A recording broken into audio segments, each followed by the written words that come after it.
que quiero que me ayudes a analizar, porque estamos en plena discusión, debate sobre la reforma electoral y los del INE están defendiendo como gato boca arriba sus privilegios. Estaba leyendo este artículo que publica, sin embargo, MX. El INE tiene casi 2,000 quejas por acoso, discriminación, venta de citas, nepotismo, cohecho, tráfico de influencias. ¡Ah, cabrón! Y estos son los que se defienden y dicen, hay que proteger al INE. No, pues creo que hay que hablar sin censura de eso, Renata. Totalmente, mi querido Vicente, es un muy buen artículo. Si no lo han leído, lo pueden leer. Ahí está también la videocolumna.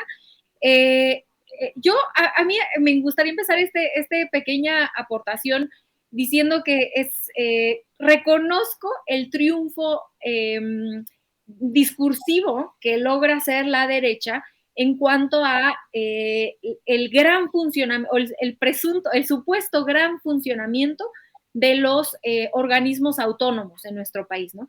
La derecha ha sabido instalar esta idea en el imaginario colectivo o en la narrativa pública, quizá no en el imaginario colectivo, pero sí en la narrativa pública, de que los organismos autónomos son igual a transparencia o son igual a buenos funcionamientos, mejores prácticas, etcétera. Y esto lo logran hacer porque dominan los medios de comunicación y entonces ahí logran instaurar estas ideas que no se sostienen en la realidad, ¿no? Cuando vemos los datos justamente de organismos como el INE, donde están envueltos en muchísimos escándalos que, claro, ¿no? También el Poder Judicial, también otros organismos, u otras instituciones del Estado mexicano, pero que en otros espacios del Estado mexicano, en otras instituciones del Estado mexicano, se reconocen estos problemas y se tratan de avanzar. El caso más obvio es el Ejecutivo, ¿no? El Ejecutivo reconoce, el presidente López Obrador siempre reconoce que hay un elefante reumático que se tiene que limpiar, que se tiene que desterrar la corrupción de las instituciones mexicanas y se trabaja al respecto. El problema con estos organismos autónomos es que ni siquiera se reconoce el problema. Entonces, ¿cómo vamos a empezar a limpiar todos estos problemas de nepotismo, de discriminación, de violencia contra las mujeres, de corrupción? Porque mucho de este artículo habla sobre estos estudios que estos organismos autónomos contratan la verdad es que para lavarse la cara, ¿no? El último ejemplo que vimos en el INE fue esta gran investigación que mandó a hacer Lorenzo Córdoba para decir que el INE prácticamente es el ejemplo mundial de cómo tendrían que funcionar las instituciones cuando son pues estudios carísimos que no, por lo menos tendríamos que estar discutiendo si vale la pena gastar dinero público en ese tipo de estudios, ¿no?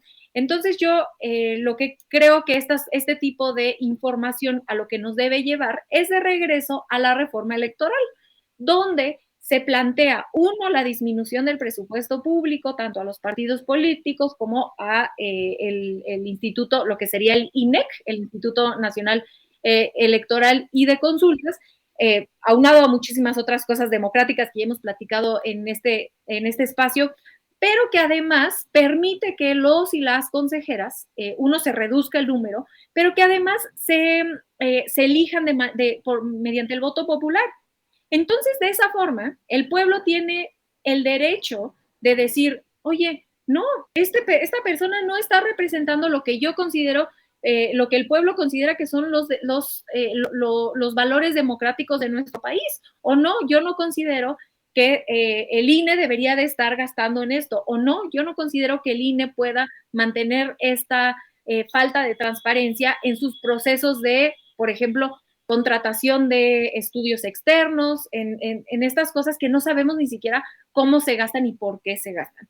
Entonces creo que pues esto llega en un buen momento para que se tenga un debate serio, que la primera vez que salió la reforma electoral o cuando se lanzó la iniciativa, pues la oposición, como tú ya bien decías, trató de bloquear la discusión, pero que en realidad es que es una discusión importante, ¿no? El centro de la discusión es si el INE de hoy es que nadie está pidiendo que se desaparezca el INE. Eso es una falacia que ha querido instalar la derecha en nuestro país. Lo que se está planteando es si el Instituto Electoral Mexicano está a la altura del pueblo y de la transformación en la que estamos, en el momento histórico que estamos hoy. Yo creo que no.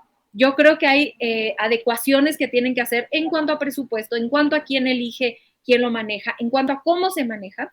Pero habrá gente que diga, no, sí, el INE es perfecto. Buenísimo, vamos a debatirlo. El problema de la vez pasada, cuando salió esta iniciativa, es que le hicieron un cerco sanitario a la discusión, que creo que en esta ocasión, afortunadamente, no se va a poder mantener ese cerco de información y que vamos a tener una discusión mucho más robusta, mucho más profunda, como la hemos tenido con la reforma eléctrica, como la tuvimos con la Guardia Nacional, y qué mejor que este tipo de discusiones públicas que antes se pasaban por abajo del agua, que antes se pasaban en lo oscurito y calladito y nadie nos enterábamos, ahora toda la gente, todo el pueblo de México pueda tener una opinión y que los representantes en el Congreso recojan esas opiniones de la gente y, como lo dice su nombre, representantes populares, que ellos vayan y ellos y ellas vayan y depositen eso que recogen del sentimiento de la gente en sus votaciones en el legislativo, mi querido Vicente.